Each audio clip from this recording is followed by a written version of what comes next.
আমার পোষা মুরগি আমি 7 কিলো ওজনের। আজকে আমার মেয়ের অ্যানিভার্সারিতে আমি এই মোরগটা সবাইকে কেটে খাওয়াবো বলে এই দেখো পুষে রেখেছি। এই যে আমার মুরগির ঘর আমি এখন বের করছি, তোমরা দেখো।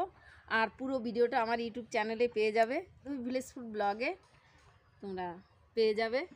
তোমরা দেখতে থাকো। আমি এখন ওই যে মুরগিটা বের করছি।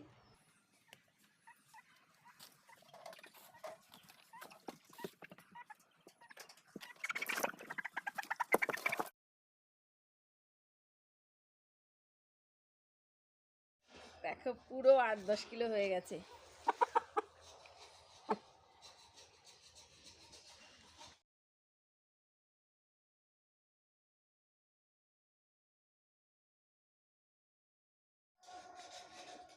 রাখতে পারছি না। বন্ধুরা আজকে 6টার সময় আমার এই পুরো ভিডিওটা পাবে, একদম প্রথম থেকে শেষ অবধি।